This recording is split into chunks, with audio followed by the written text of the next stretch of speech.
Welcome to Leadership Reimagined, where game-changing conversations are reshaping the world of work. I'm Janice, the CEO and founder of Ella Group, Executive Search Advisors, where we are reimagining search through our longstanding commitment to diversity, equity, and inclusion. On today's topic, a culture carrier for a global courier, I am delighted to welcome Carol Tomé, Chief Executive Officer and Director of UPS. She is the 12th CEO in the 150-year history of one of the world's largest shipping couriers. Prior to UPS, as CEO in 2020, Carol served as Executive Vice President and Chief Financial Officer of Home Depot, a company she joined in 1995. Prior to Home Depot, Carol was at Riverwood International, United Bank of Denver, now Wells Fargo, and Johns Manville Corporation. Carol was named twice to the Forbes list of the world's most powerful women and among the top 50 most powerful women in business by Fortune magazine. She is very busy these days, and we're going to talk about that. So, Carol, thank you so much. I'm delighted you could join us today. Well, Janice, thank you very much. I'm delighted to be with you. So you are the first woman to run UPS in its 115-year history, and a leader who was not an insider.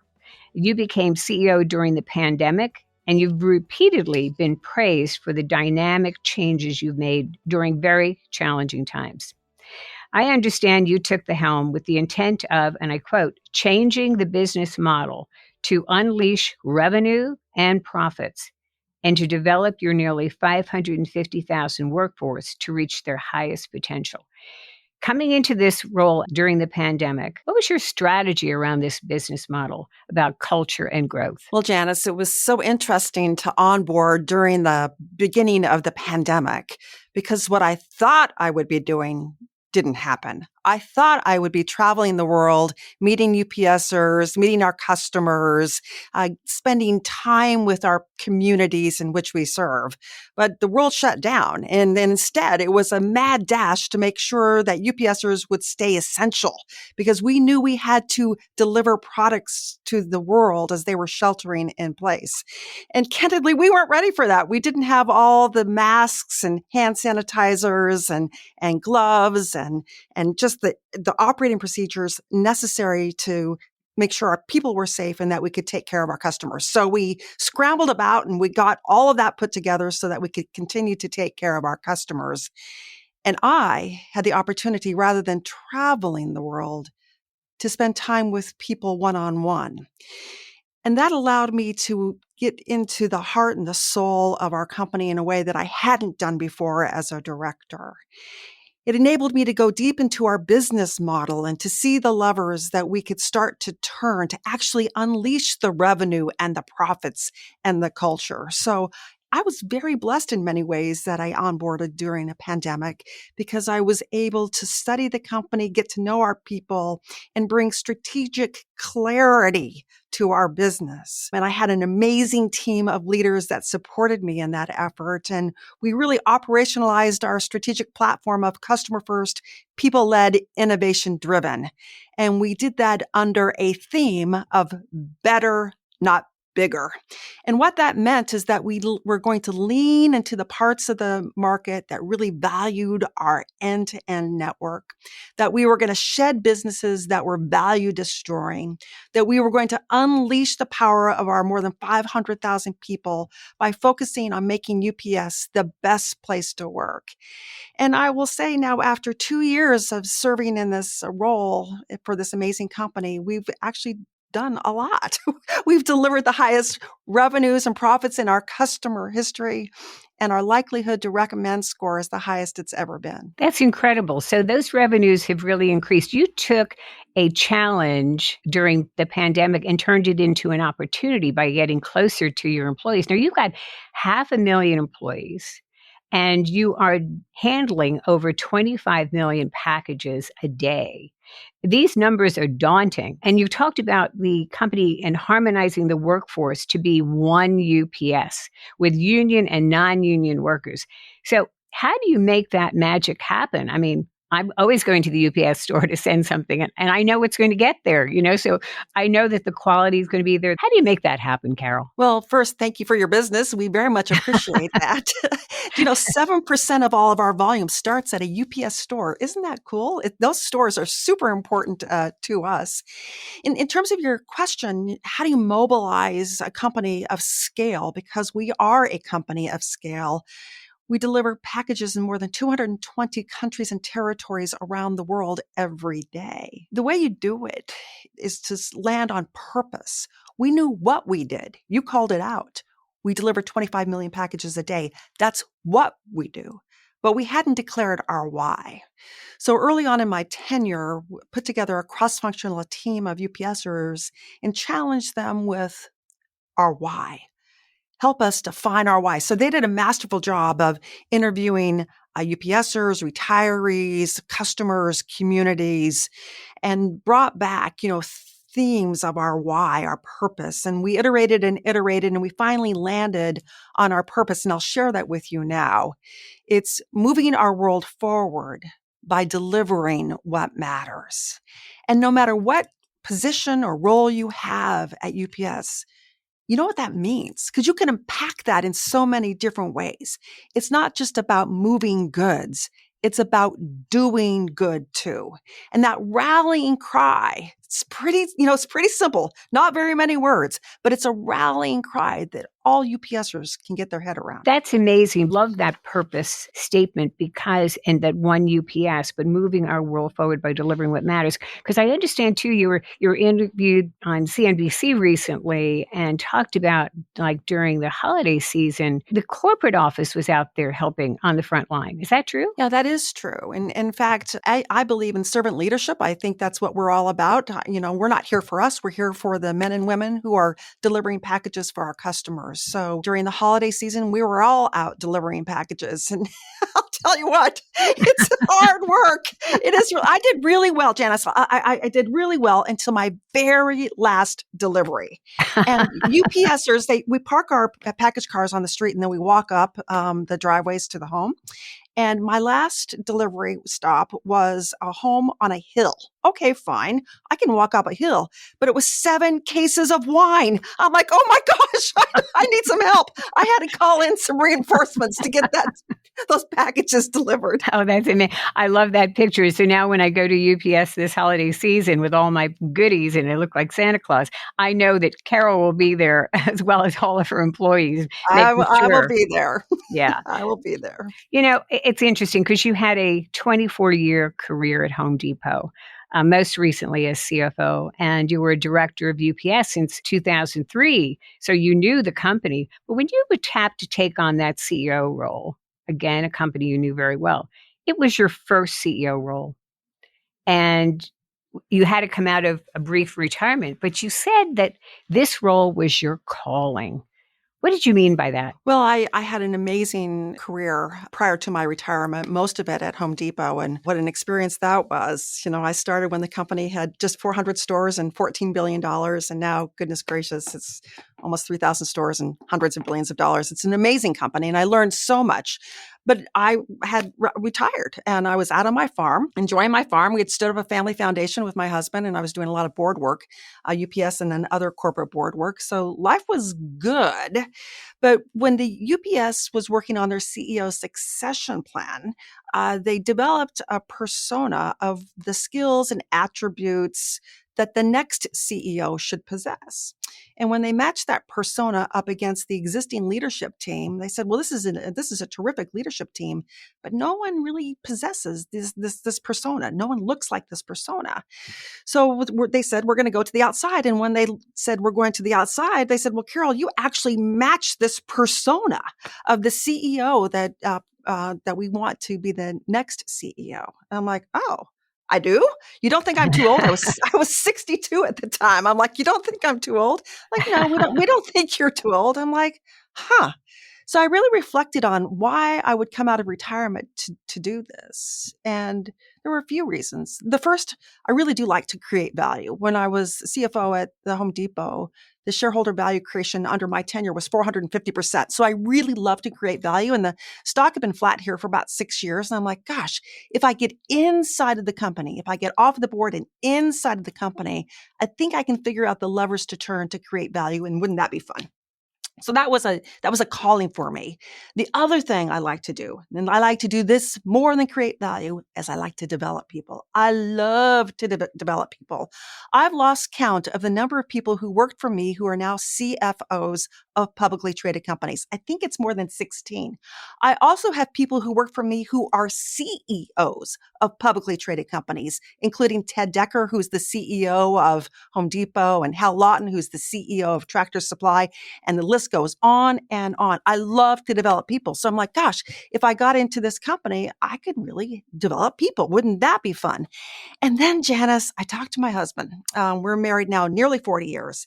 And I said to Ramon, I said, what do you think? What do you think about me going back to work? And he said, would you please go back to work? You are driving me crazy. So I had his support, which is really important. You know that old saying, I married you for life, but not for lunch? That was really turning out to be true in my life.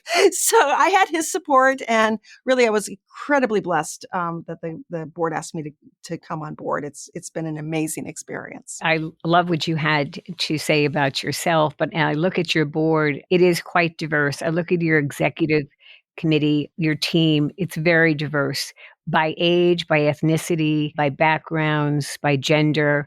How did this come about? Because I know your numbers right now are quite high, nearly 50% of women on the board, but you've got a diverse board beyond that. And you made some of that happen. So why is this important to you? And since you've been on the board so many years, how has that diversity enhancement increase the dialogue and the conversation around the boardroom table? Timing is everything. And when I was onboarding as CEO, we had an opportunity to remake the board because of retirements due to age or people leaving the board due business conflicts.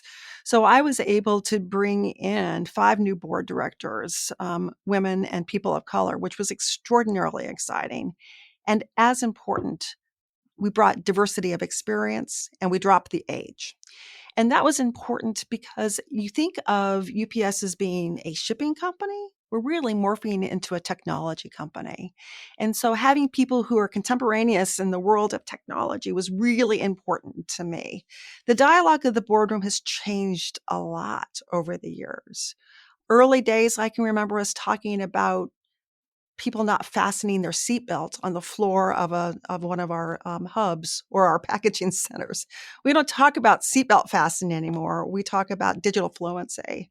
We talked about frictionless and seamless experiences. We talk about moving all of our technology off of our mainframe and into the cloud. I mean, we talk very differently today. We always talk, though, about culture and about the importance of people, and that doesn't change. Those values were instilled in us by our founder, Jim Casey, now 115 years ago. So the core of the company, our secret sauce, our values, that doesn't change. But the nature of what we talk about at the board, the nature of what we talk about as a leadership team is really different. I'm putting what I call the top of the house, the top 150 leaders of our company through a 2-week training program in partnership with Emory University here in Atlanta, Georgia, to increase our digital fluency. Because we must. I wasn't born with a cell phone in my mouth like a lot of all the kids are today. But we've got to increase our digital fluency because everything is moving to a simple, frictionless experience, and commerce is being conducted on a phone. And if we don't have that experience for our customers, we'll get left behind. So I'm super excited about what we're doing in that space. And our board and our leadership team is all in. Well, what you're doing too in terms of educating your board can go forward in the future for the company and educating your leadership team, and to hear the number of people who have reported to you in the past who are now in higher level positions as CEOs and such is a remarkable legacy.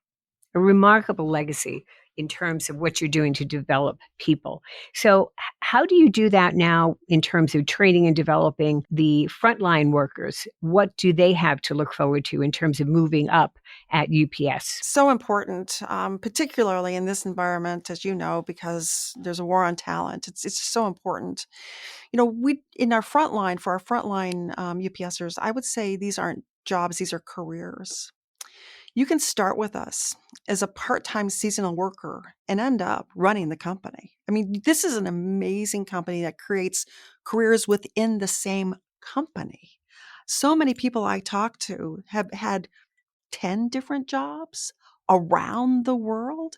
So we invest in people's ability to grow their career. We have a number of different development programs. We've just kicked off a brand new leadership development program for our part-time supervisors, which I'm super excited about. There are about 38,000 of them in the United States, and we're training all of them on leadership because the soft skills are as important as the technical skills. So that's a way we keep people engaged is by investing in them.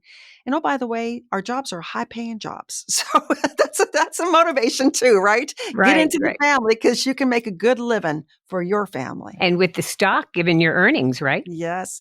Yes, indeed. Talk to me about the earnings and how that has grown over the years since say the last 3-4 years, and since you've been the CEO. So we've done a number of things. We identified the markets that we wanted to serve that value our end-to-end network and leaned heavily into those markets. One of those being small and medium-sized businesses. Before I joined the company, we had lost share in that segment for 7 years in a row. When I onboarded, I'm like, well, what's getting in the way? Why can't we gain share in this segment? Because it's a very profitable segment. And I was told, well, we don't have the fastest ground time. We get beat when it comes to time in transit.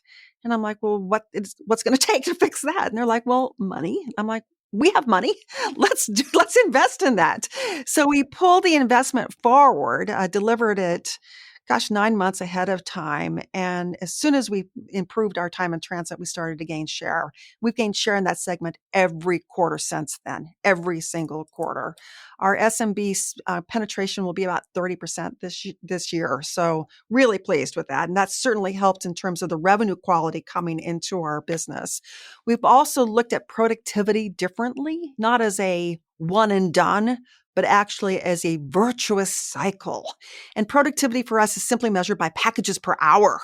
And so by investing in automation and technology and in methods, we are improving the packages per hour or the productivity of our business. We are also very disciplined in how we allocate capital. We had been a bit of adventurous when it came to capital allocation. Now we're very strategic, very disciplined, and those are showing in great results.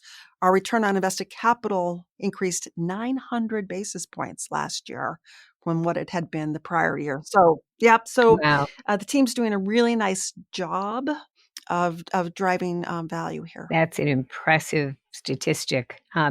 Thank you, Carol. And now a quick reminder to our audience. Our topic today is a culture carrier for a global courier. And we're speaking with Carol Tomé, CEO and Director of UPS. The topics we cover, like today's, are all current, and a new topic with a new game changer is released every month. This is a great way to stay current on relevant issues happening around us. Now let's return to Carol Tomé. So, Carol, I recently read that you are going to be carbon neutral by 2050, an extraordinary goal needed by most companies. What does it mean, and what do you need to do to be carbon neutral? As you will appreciate, we are greenhouse gas hogs. We drive a lot of vehicles. We fly a lot of planes. In fact, we emit over 35 million metric tons of greenhouse gas every year. So our commitment is by 2050 that we will be carbon neutral. In other words, we will reduce our carbon emissions, or we will deploy carbon offsets that help us reach that carbon neutral goal. We've already started. We have, for example, a rolling laboratory of vehicles that are powered by alternative fuel. Think about electric vehicles or vehicles that are powered by compressed natural gas. We have started to change how we power our buildings by powering our buildings with renewable energy. For example, we have 2 data centers that power our network. Those are now powered by renewable energy. To put that into perspective, that's the equivalent, the amount of electricity necessary to power 5,000 homes. So we have put out goals along the way to 2050 to drive down our carbon emissions, and we'll report on that every year.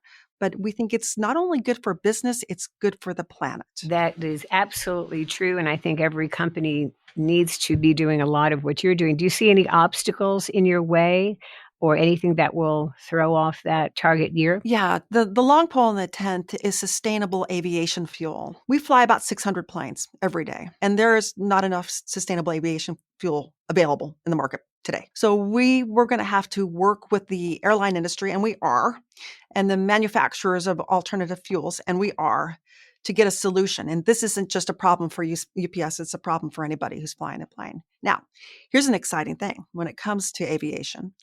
We are working with a company called Beta Technologies, and we'll take our first, what we call electric vertical and takeoff landing aircraft.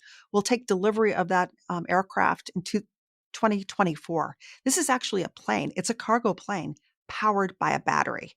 Now, it doesn't carry a lot of cargo and certainly can't fly across the ocean, but it could be a feeder aircraft. So if you think about small feeder aircraft that are flying around the country, helping us move packages around the country, we could replace all that aircraft with this electric aircraft. So we're super excited about that. That's so exciting. So much to come, right? So I want to turn a little bit to you and your background. And I know you were recently interviewed and you referenced a photograph your sister showed you that you never seen before. It was 4 generations of women in your family, your great-grandmother, grandmother, mother, and you as a baby.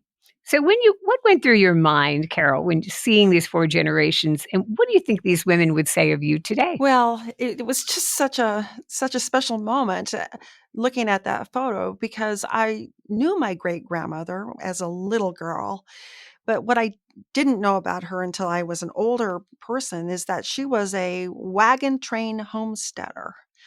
At a time when women couldn't even vote in this country. So as I looked at that photo and I looked at my great grandmother to me as a baby, 4 generations, I'm like, wow.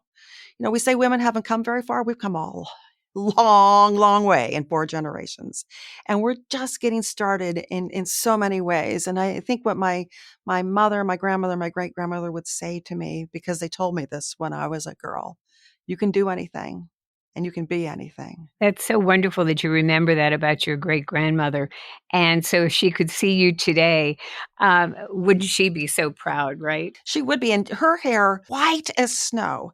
And parts of my hair are white. So I'm keeping it's gray, mostly gray, but parts of it are white. So I'm like, maybe I'll have her hair one day. So, Carol, as other women, try to move up into the C-suite and to the CEO role, and you're one of less than, I think now 40 or 45 women in that role.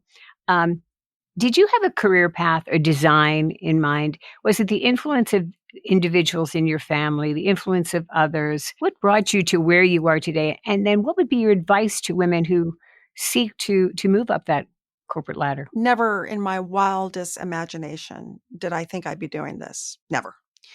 I started as a banker. I really wanted to work for my dad, who was a community banker in Jackson, Wyoming. I don't know if you know Jackson, Wyoming. It's a beautiful place. So I wanted to work for him, and I wanted to take over his bank when he retired. That's what I wanted to do. But well, my dad called me my last year of school and said, "Well, I got some news from you. I'm divorcing your mom and I'm selling the bank." And I'm like, "Oh my gosh, there goes that aspiration." So I'm like, "All right, I'll be a banker." So I was a banker in the West, and then decided to maybe that I wanted to grow my corporate finance knowledge and experience base, and wanted to own something, because bankers don't really own anything. They just work on deals. And I wanted to actually put my fingers and own something. So I left banking and went to work for one of my clients who was in Chapter 11 and helped them consummate their plan of reorganization. And then I ended up taking a company public through an IPO. And then that brought me to Atlanta, which then got me into Home Depot. And I'm like, oh my gosh, okay, my career is just going in ways I had never thought it would go. And I'm like, I love finance. So I was a treasurer for a long time. Then I became CFO and I'm like, I'm loving this. I'm loving finance. But I kept getting opportunities to do different things. And my toolkit just kept getting expanded. So I was running strategy and I was running IT. And I'm like, I love to develop people. And I'm like, hey, maybe I could be a CEO. Maybe I could be, right? I did never planned it, never planned it. But I'm like, well, maybe I could be. And so actually back in 2014, I was one of 3 people who were being considered as the CEO replacement for Frank Blake, who was the CEO of Home Depot. And he was retiring and he had 3 people the board was looking at. I was one. I didn't get it. And the guy who got it was fantastic. Craig Manier was fantastic. You know, I ended up working for Craig until I retired in 2019 because he was a great CEO. And I learned through that experience too. I'm like, it wasn't my time, right? It wasn't my time. Don't get overly anxious because I think God has a plan for us. Don't get over anxious for it. Let your career happen. Because if I had gotten that job, I wouldn't have gotten this job. And this is why I'm here. I am here for UPS. So, just don't be too planful is my advice and let your career go. You did. You were patient, but you were always out there. It sounds like you were asking a lot of questions too as a board member. So that must have been part of that, which said, this is a leader who will ask a lot of questions and move the needle for UPS. But you had changed industries. Was this difficult for you in terms of go from banking to retail to transportation and really, a tech company now as well? Is that a challenge for people when they do that? There are more similarities between retail and a courier like a UPS than you might imagine. And think about who our customers are. Our customers are all the large retailers. So I just kind of flipped. I was on one side of the equation. Now I'm on the other side of the equation. And it's actually extraordinarily helpful for me because I understand how the retailers are thinking. I really do. I understand how they are thinking about moving upstream, downstream logistics. Get it? Because that's what I did for so long. So it wasn't that hard of a transition for me. And on the IT front, I did run IT for a while. So it wasn't like I was walking in with that experience. Right. You knew this company. But besides your roles as an executive in the corporate world, you've served on the Federal Reserve Board of Atlanta, right? The International Business Council of the World Economic Forum, and on the Verizon board, just to name a few, as well as being honored by Forbes and Wall Street Journal and Fortune. So these experiences sound like they also added to what you're doing today. Is that what you have found in terms of all these experiences leading up to your role as CEO of UPS? Without a doubt. I'm incredibly blessed that I've had lots of experiences. I started working back in 1981. So my personal toolkit is really full of tools that I've, built along the way. So when I need to pull out a tool, I can. Here we are facing incredible inflation in the United States. I'm like, when I started working back in 1981, it was highly inflationary. In fact, the interest rates were double digit back then. Right. And I remember exactly what we did to manage through a highly inflationary market. When I was on the Federal Reserve Board of Atlanta, it was during the financial crisis. So I was going up and meeting with Ben Bernanke and that whole team during the whole crisis. So when we, went through the recent pandemic crisis, I'm like, I know how to manage through this because I've already gone through this once before. So I just go into my toolkit. It may not be exactly the same experience, but there are enough similarities that it can help manage through whatever comes our way. And then, of course, I don't lean on my own intuition or my own tools. I leverage the power of an incredible team. Well, you have an extraordinary team next to you, don't you? I do. Carol, you are the recipient of this year's 4-Pillar Award for your outstanding leadership. So for our audience listening, men and women, what advice do you have for others in terms of similar aspirations, how to overcome adversity? Maybe they haven't seen the movie quite played this way before as you have. How to get to that next level? What advice do you have for them? I always go to Maya Angelou, who's my favorite poet, and she said, don't make money your goal. Instead, do what you love and do it so well that people can't take their eyes off of you. And so I think that's the first place to start is do what you love and do it so well that people can't take their eyes off of you. The second place, though, is to don't aspire, but rather serve. I'm a big believer in servant leadership. And if you put people in front of you, if you put them ahead of you, if you are there to serve them, it's amazing what comes back at you. It comes back at you in waves, like tidal waves. Like, stop. I'm just here for you. But what comes back at you is pretty amazing. When you listen to those frontline workers, you do really get what's going on. I'm sure you've listened to them and seen, oh my goodness, we didn't see that problem before. Now I know how we can correct it. Has that been part of your listening that you've done as a CEO? I listen a lot. I read all my emails. No one scans any of my emails. And people are really great. UPSers and customers are really great at sending me notes, and it's very helpful. No, it's extraordinarily helpful because rather than poo-pooing what they say, I'm like, let's go check this out. And oftentimes we find we have an opportunity. And when I go out to one of our package centers or one of our hubs, I don't take a list of things they need to do. I bring back a list with me of things we need to do for them. And I'll just sit at the table with our part-time soups or our drivers or whomever's willing to spend time with me and listen to them. And they'll tell me. They say, this fan isn't working. I need, they'll go through the list. And I'm like, yep, I got it. And we can address this. And sometimes we can't, but oftentimes we can. One of the biggest issues facing our country is available childcare for working parents, particularly working women. And I'm like, okay, what can we do? So we're going to pilot. We're going to pilot 2 childcare centers in 23. I don't know how it's going to go, but we're going to pilot it for our working people because I think this could be transformative if we can figure this out. I love it. Any parting words for our audience, including, I loved what you said in the beginning with you've got a great partner, your husband, in terms of saying, go do what you love, do it. You do need the support of people around you, your partners in life, your advisors, and the finding your calling, loving what you do. Is there anything else that you would give our audience as parting words? Yeah, the thing I would add, Janice, is the power of purpose. It's been a rallying cry for our company, moving our world forward by delivering what matters. And as leaders, I think we need to focus on our personal purpose. And for me, I've really reflected on this a lot during my tenure here at UPS. And I've landed on this for my purpose. And it really keeps me centered in this really crazy world. My purpose keeps me centered. And I'll share it with you. It's lead to inspire, serve to create, give to remain. And, I can recite those words even at 3 o'clock in the morning when I'm worried about something. I'm like, this is why you're doing it. This is why you're doing it. And I just get up and go, right? I don't get too stressed out. I just get up and go because I know why I'm doing it. That why is really important. So, Carol, say those words again. I lead to inspire.